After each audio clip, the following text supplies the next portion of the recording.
So you had, obviously you don't have fears because you've been doing business for 18 years. So let's go back to the credit repair. What were the fears that you were having with the credit repair? Like the first business thing. So that was credit card processing, which is different. So there was a time. How old are you, Jonah? If you don't mind I'm me 26. You're 26? Yeah, nobody knows how young I am. Literally, oh my God. I was like 7 when you were doing that. Dude, it's almost your bedtime. Like, do we need to wrap damn up near so you can is. go to bed early? Yeah, damn near is my bedtime. Okay, so I'm gonna have to let me pull this out. So there was a time, Jonah, where people didn't pay with everything with credit cards, right? Cash was the normal way to process purchases, right? All the way into the early 2000s, this was the case. Not every store you went to processed credit. Like, look at Mike. Mike knows what I'm talking about, right? You get me, Mike. So yeah, credit card processing was a new thing in the early 2000s, late 90s. Like having a credit card machine in the store was not exactly. Is it screwed if I say I don't know who Harlan Sanders is? Here's a fun fact, right? And maybe this is a full circle. Mike, a really good friend of ours, so the people who are just listening to this or can't see this, Mike is one of our good friends. He was in the mastermind, and he says, I feel like the Harlan Sanders of real estate. I'm about to Google who Harlan Sanders is because I have no idea who that. Okay, so here's a little fun fact, right? I had a buddy of mine from when I was in the military. He was driving through and he stopped, right? He stopped in to see me. And this was right when I was like, this was earlier this year. So I was kind of getting started in the real estate thing. He was like, dude, you're doing the real estate thing? He's like, I remember when you were on the ship. This was like it was like 2000, 2001, right? And he said, I remember you bought one of those infomercial real estate business courses off the freaking TV.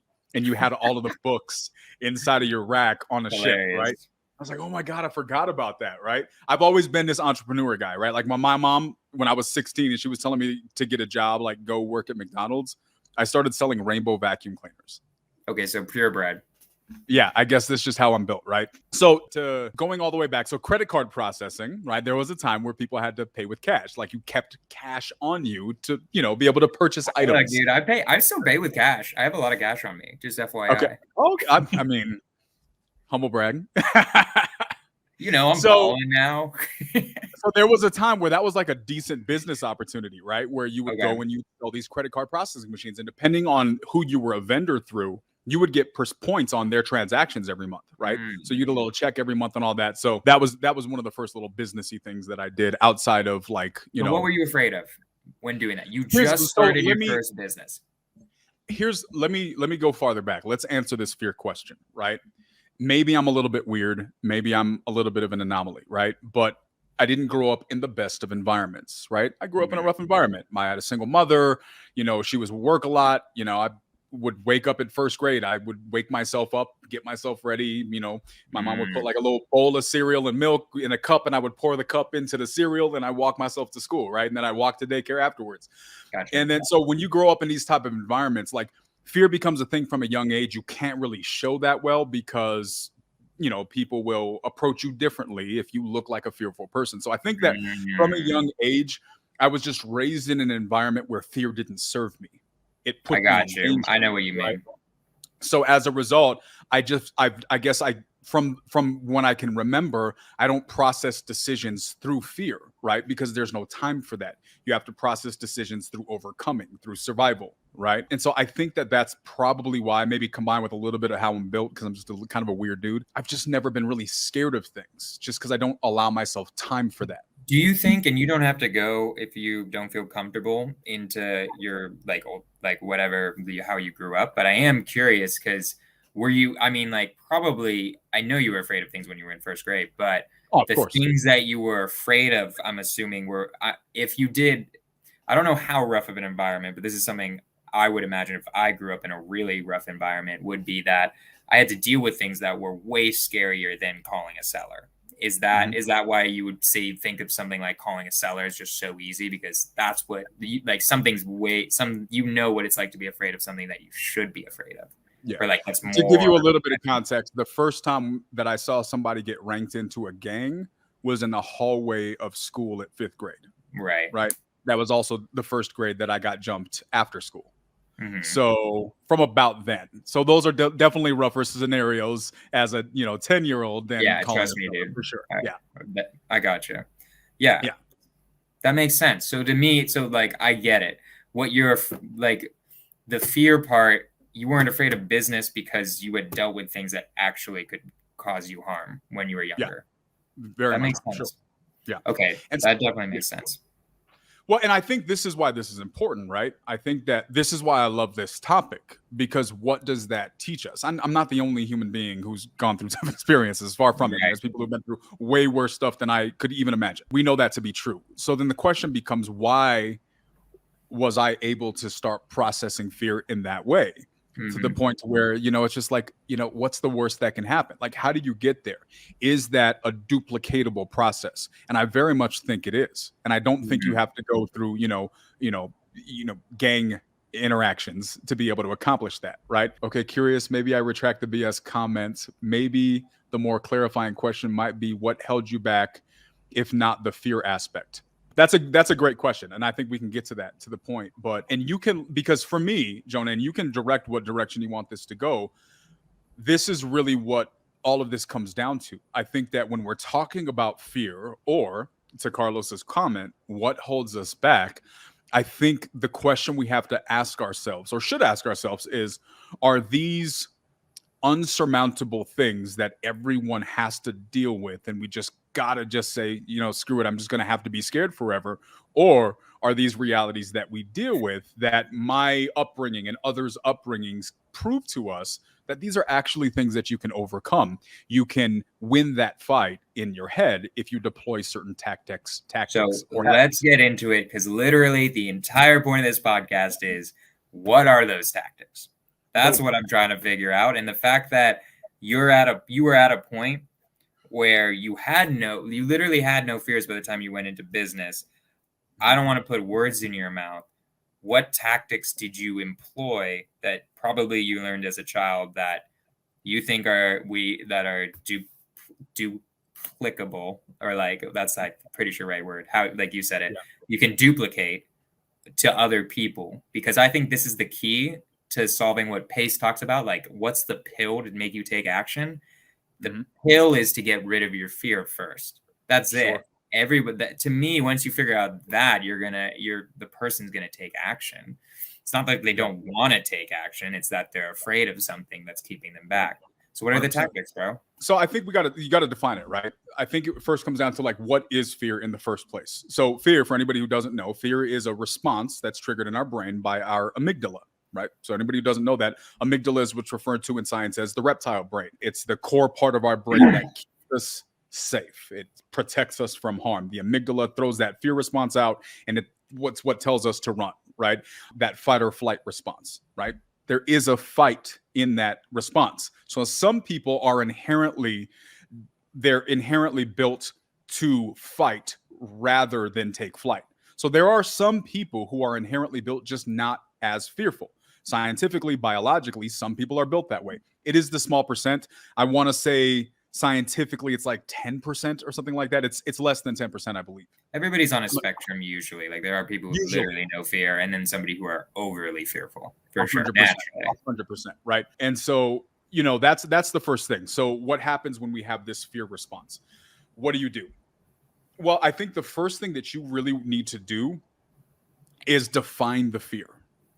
If there's anything I've learned in life, is that we don't accurately define things, right? And it's easy when you don't properly define things and place things in the categories that they need to be in. It's easy to let stuff blend together. You start throwing things in one basket, and then you start throwing the baby out with the bathwater, right? It's a nice generality. I'm sure if we break down anybody's life, you can find a lot of scenarios where if you properly define things more accurately, it would be easier for you to overcome them or just fix them as an issue in your life. Fear is one of those things. So I think the first thing we really need to do when we're dealing with fear is we need to define that fear, identify it. What is it? Like, give it a name. What are you actually afraid of? Gotcha. Exactly. Because I think a lot of times, what's the biggest concern about the boogeyman? It's not the boogeyman itself. Who is the boogeyman? It's the unknown, right? That's the biggest fear as a child. It's not the thing that we're afraid of. It's what we don't know that we're afraid of. So what does that tell us? That psychologically, neurologically, as a child, the things that we can't define scare us more than the things that we can. right? That's why kids are afraid of the dark, not because the dark is inherently fearful. It's because the unknown of what could be in the dark. So as an adult, if we start to define these things, we realize that if I can just name my fear, I'm removing all of the mystery. Give an example. Like, I mean, you could easily be like, okay, I'm afraid of calling sellers. But I think you mean something more than that, right? No, it doesn't have to be. Not At necessarily. its core, yes. At its core, yes, we want to do that, right? But at some point, we can't always get that deep. Sometimes you have to start at surface level. So if surface level is I'm afraid to call sellers, it might be too hard for some people to really define why, because they may not know why. There may be some unconscious thing that happened when they were in 5th grade. They needed to do a class report. They got made fun of. And from that day, they don't speak in front of people. But they don't remember that. That was just a reaction that had when they were kids. And since they were so young, they just knew that they didn't like talking in front of people. They forgot why. So asking someone to define literally why may be a hard ask out of the gate. So sometimes it's as simple as, what am I afraid of? I'm afraid of calling sellers. Boom. We'll start there. We'll get to the deep stuff when we get there.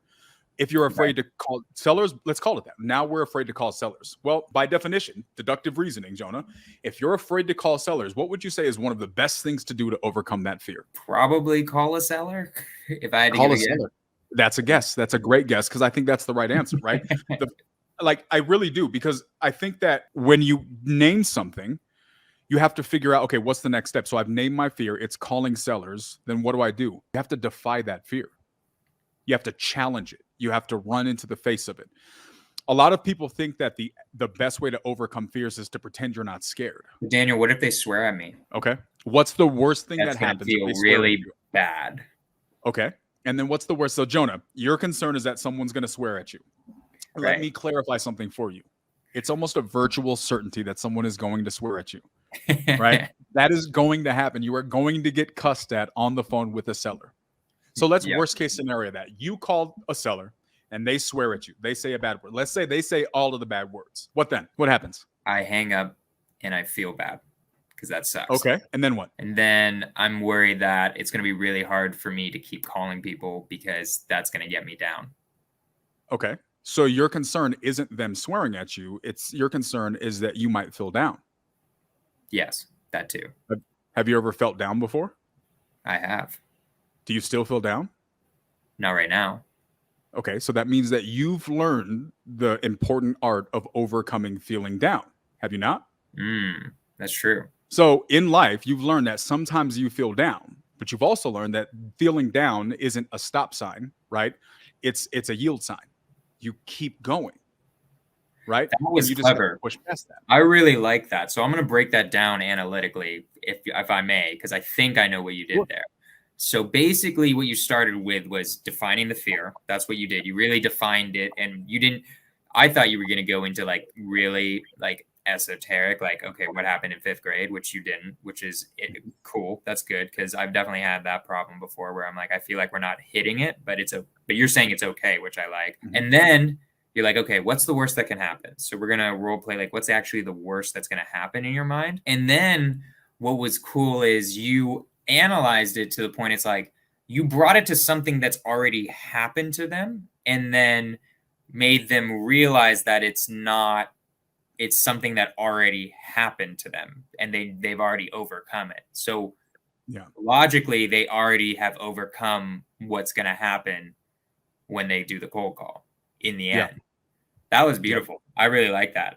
Like, that's awesome. And that's something else, a really good one too, a really good technique I've used when I'm tripping out about a deal or something that somebody told me was literally what you said. I was like, dude, I remember I was talking to a buyer when I was just starting. I was like, dude, I am so scared that somebody's going to say something to somebody and then I'm just going to get sworn at. It's going to blow up in my face.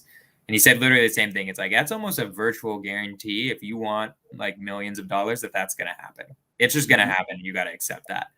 And then that is a calming effect because it's so what you said. It's not about the thing. It's about not knowing what is going to happen or if that thing is going to happen. If you know it's going to happen, that takes the fear out of it. It's weird. You're right on that. I've noticed that. Like, I don't think I've put it to words until this podcast, but it's something I've noticed. So that was a cool little thing. So I'm going to write out the process. I don't know if I can do it. I want to see see if I can share my screen on here. This is going to be a longer podcast, guys, because Daniel's dropping absolute bombs right now. Okay. All right.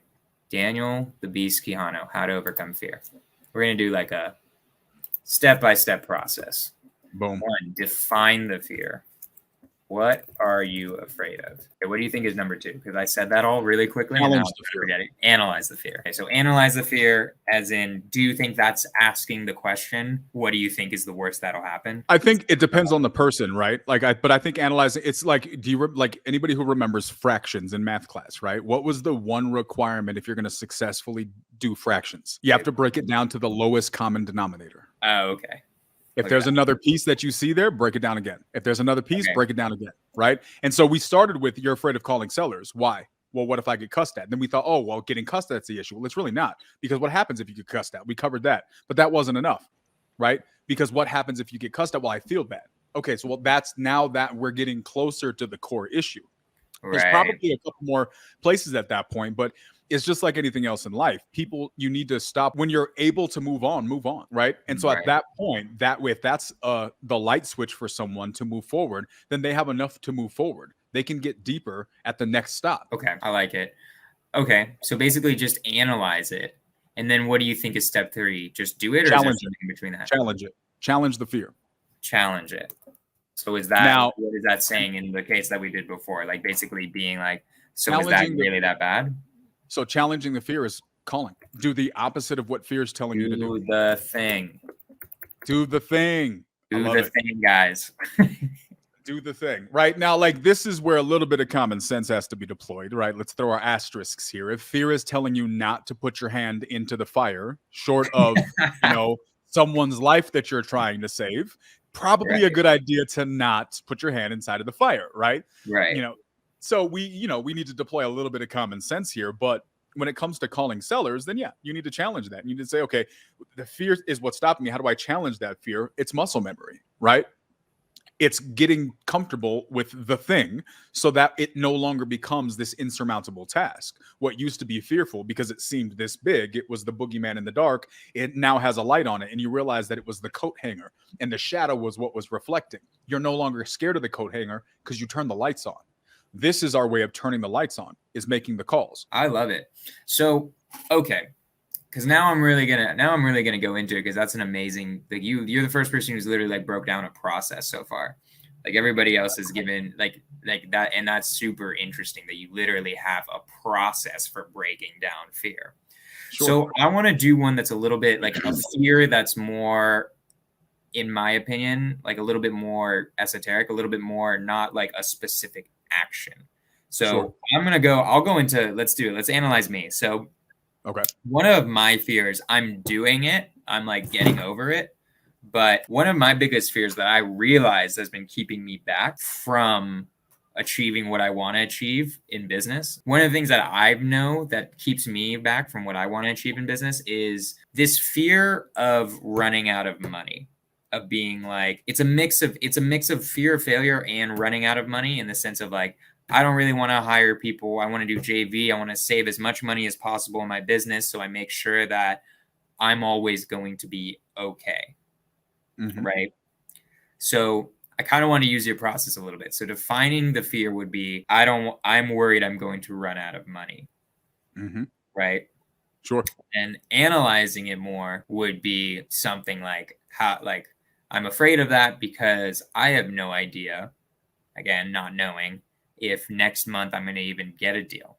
Maybe I'm not as good as I've been in the past. Who knows? Maybe something changes in something else, and then this thing that has been going for a really long time isn't, and then I run out of money.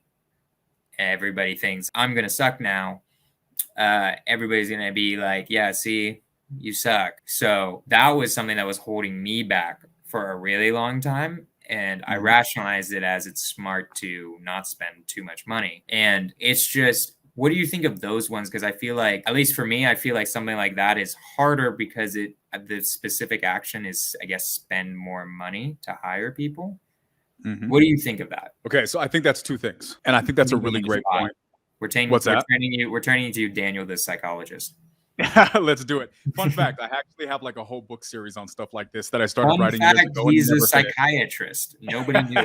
I'm a nerd. Okay, so here's what it comes down to. I think it comes down to two things. And on one of the things, you're kind of flipping to the back of the book. I think the first part, it comes back to... Wait a minute, you wrote a book? I started to, yeah. I haven't finished it. I probably will one day, but I have like a whole series. You have a book? Wait, hold on. Before we get into it is not written. It is a conceptualized thing. I have a structure built out. In my head, I know, but it just... I haven't done... Yeah, so we'll see. We got to set some goals around that. This might have to turn into a 2-hour podcast. No, I'm playing. Yeah, let's just stick to this though. Okay, so let's go to the back of the book. Right, the back of the book is identity. Right, it's know yourself. Knowing ourselves is something that we really don't discuss a lot in, let's call it Western society. I can't speak for other cultures because I'm sure there are some that do. But in Western culture, we don't discuss knowing ourselves, right? Yeah. Not Last really. 5 or 10 years, like with people like Gary Vee, self-awareness has become a catchphrase, and it's kind of a gateway to knowing who we really are. But self-awareness is the action. Knowing yourself is the foundation, right? And so I think that we need to differentiate that. And so I think a lot of this comes because we grow up in a society where we don't know who we are.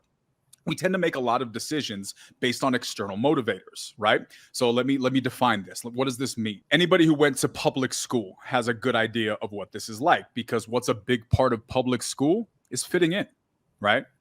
And why is that so important? For a number of different reasons, one of which being kids are assholes, right? So, anybody who's ever been picked on in school, or anybody who was the cool kid who was the one doing the picking on, realize that we grow up in this environment from a young age, in our most formidable years, where our brains are being formulated and telling us how to think and react. We're told that we shouldn't process our decisions based on what we think are best for us. We're taught that we should make our decisions based on what other people will approve. Right? Right. So it's an approval thing. Well, that's really, really shaky ground, because it develops this habit where I'm making decisions based on what I think you might think is good or bad. By definition, in our brains, that's shaky ground. It's a guessing game at best. So it's like we're trying to stand like the old Indiana Jones things where you got these pillars, right? You're here at this one place. The place you need to get is over here. And you got these little pillars that you got to jump between to get to the other side. And one of them is inherently broken. So you have to stand on it for a couple of seconds and then jump to the next one. And if you don't, you fall. That's what our brain does when we make decisions based on this. Well, one of the most inherent things, let's put yourself in this place, Jonah. If you're the guy in the Indiana Jones movie, but it's real life, and you're jumping from place to place, what's one of the biggest feelings that you're going to have running inside of you at that point? Fear. Fear. Why? Because of the unknown. You don't know what this person is going to say or do. You don't know if they're going to approve or disapprove. So you're trying to make your decisions based on what other people may or may not think. It is the definition of insecurity. It is the definition of fear. And as a result, we never develop our own identity. We never learn who we are and what we want to do, because we spend most of our young ages trying to do what other people might want us to do. And so as a result, we lose ourselves, and who we are becomes a reflection of what we think other people will like or dislike. Fast forward to the 21st century, we have a bunch of people curious as to why there's so many people out here going through their life trying to get likes. It's something that's been breeded in us from a very, very young age, right? So let's fast forward to what you're talking about. I think there's 2 layers to this. When we get to a point in our adult life where we have to start making certain decisions and there's these inherent fears there, I can assure you that 8 to 9 times out of 10, if not 10 times out of 10, it comes back to some place inside of us where we never learned who we truly were in regards to this particular topic. Interesting. And because we don't know who we are, we don't know how we feel about money. We filter how we feel about money based on what society tells us that money is supposed to be done. Thanks. I love the comments, but keep going. Ignore the comments. But yeah, so we make decisions about money, how we view money, and literally everything is based on what society tells us, right? So if we have an unhealthy relationship with money, not because we have an unhealthy relationship with money, but because the way we've defined how money is supposed to operate is based on what other people tell us, it creates this weird dichotomy where we don't really feel comfortable around how we manage money because, well, that's how you're supposed to do it, right? Do I listen to Dave Ramsey or do I listen to Pace, right? Which one's right? Dave Ramsey has all these followers. It makes sense. Why would you want debt? And then you got people who are actually successful financially saying, no, you need to leverage debt. Which one's right? Here's the reality, Jonah. And this is the thing that I think so many people don't get. Both are right, depending on who you are. And if you don't know yourself, if you don't know where you are in your life, you're going to be making decisions based on third-party information that is not applicable to you because you don't even know who you are yet. You don't know where you are. And as a result, you're using somebody else's compass and wondering why you're going the wrong way. That's pretty smart. I like that. The fact that like you're afraid because you don't know. And then when you do things, it might not work out. And you're afraid of that a lot of times just because what people have told you. Correct. I'm trying to get it. There was a lot in there, Daniel. I was like trying to keep up. Sorry, man. There is a lot, and I went really, really far out. Yeah. So we can bring that back to the tangible a little bit. You know what I mean? Summarizing, you need to know yourself, and that gets rid of fears, right? The summary of this is know who you are, know where you're at, and be okay with that. Start at self-awareness, right? So let's use a really, really simple example. Let's reel this all the way back, right? And let's talk about business, and then we'll get back to your question, right? Okay. So when we're talking about business, when someone says, I'll use a great example, right? I was doing a live with Aaron Bevins, right? And we were on this live. And he asked me the question that he almost asked me. He asked me the question expecting me to agree with his response. And I gave him a completely different response, right? And he was like, oh my God, I've never heard anybody say that. We need to do a follow-up and talk about this. His question was, even if you're not comfortable with sales in business, basically, I don't know if he phrased it this way, but however he phrased it was, do you think what do you do? Do you just give up or do you just make sure you get good at sales, right? What do you do? And I said, if you really are never going to get good at sales, don't get good at sales. Get somebody else who's good at sales. And his mind was blown. He's like, why would you do that? This is a necessary part of the business, right? Like, this is what you have to do. Here's the thing. He's right. But there's more than one way to get to this end result, right? But what we're taught in modern personal development days is you read the book and then you do what the book says. Well, that assumes that books are universally applicable, and they're not. So if you don't know yourself, so part of this is, so let's paint this picture. You're going to have somebody who inherently is, let's use simple real estate, analogies from rocket fuel, right? They're an integrator. To break it down to a simple denominator, they're never going to be good at sales. For the audience, an integrator is somebody who, this is going to take a while to get through the difference between a visionary and an integrator. I want to stick it to just somebody who's not good at sales. So I'll summarize it in the way I explain it. So an integrator is someone who's just not going to be the outside point. They're going to be a back end person, right? Yeah. And this is a really gross generalization, which isn't fair, but for the sake of getting let's not get into rocket fuel though. But you and me both understand it because we read the book. But great book, by the way. Read it. Everyone's listening. But keep going.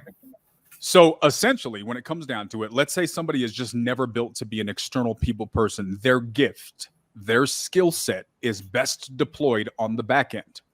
Telling that person that if you want to be successful in real estate, you have to be a great salesperson because that's a necessary part of the business. And that's what the book says. So you got to do it because sacrifice, because personal development, because challenging yourself. They're going to live their entire career failing or quitting because they can't overcome this obstacle they were never built to overcome, right? It's the analogy that Einstein says, right? If you judge a fish by its ability to climb a tree, it's going to live his entire life thinking that it's stupid, thinking that it's a failure. This gets lost, right? And in our efforts to promote personal development, we forget the personal part of the development. because it is personal. It's supposed to be tailored to the individual. But what happens, because we don't teach this part as loudly as we do the development, people who are meant to be on the back end, because that's their gift, they're magical there. They're spending all this time getting stressed out, operating in a place that's just wrong for them, creating all of these emotional triggers and responses, thinking that they're a failure because they're just out of position. And so where does this come back to? Circling back to the identity thing. You got to know yourself. You got to have at least enough awareness about who you are as a person to feel comfortable saying, this is where I need to double down and challenge myself. And this is where I need to say, that's just not for me. Right. And so I think that a lot of that, when it comes to knowing who we are, there's a tangible application as to why knowing yourself is actually very important. It's healthy, and it's lost in our society, I think. Okay, for sure. I mean, 100%, that's a really good reason why people don't succeed, is that they try to be a fish who is trying to climb a tree. So I want to bring that back to failure, or to fear specifically, in the sense that, okay, because I know myself, is it that I'm able to define the fear better? Well, how does knowing myself help with fear specifically? Because I could know I'm afraid of a bunch of stuff, but is it defining the fear or what? No. It's 100%. I think it's a foundational part, right? Because let's use this simple as what we're talking about, right? Let's say you're a person that's meant to be on the back end, right? Let's walk through that experience for a second. You're an amazing, administrative person. You can build out systems and software and tactics and practices like nobody's business. You're one of the best. You can build out campaigns on SEO. You're an amazing person, and you decide you want to get into real estate. So you go through this process of saying, well, they said that you got to do the thing, right? So you go and you put the effort towards doing the thing. And now you're trying to, well, they said I needed to get good at sales, so let me call sellers, right? And let's say they didn't get the Subto community, right? That teaches us that you can partner with other people who are good at other things. Right, let's just say they watched the one guy who said you got to do all of the things on the list. And so what happens? They go through this entire emotional process of overcoming this fear, right? Of going out there, and they try to make these calls, and it's just this hit and this hit and this hit, and it discourages them. What it does is it creates this domino effect of insecurities that didn't need to exist, right? So let's go all the way back to. So you're preempting it. You're like preempting even the need to have fear, because it's I'm defining it. Okay. Which is what it comes down to. How do we overcome fear, Jonah? We define it, and we're not taught to define it. Let's go to public school. We are raised, every single solitary person needs to sit in this chair for 30 to 40 minutes. Don't you move. Right. And you need to process this history book this way, right? Well, anybody who's ever been in school knows that there's always those kids who are always moving around, right? I was that kid.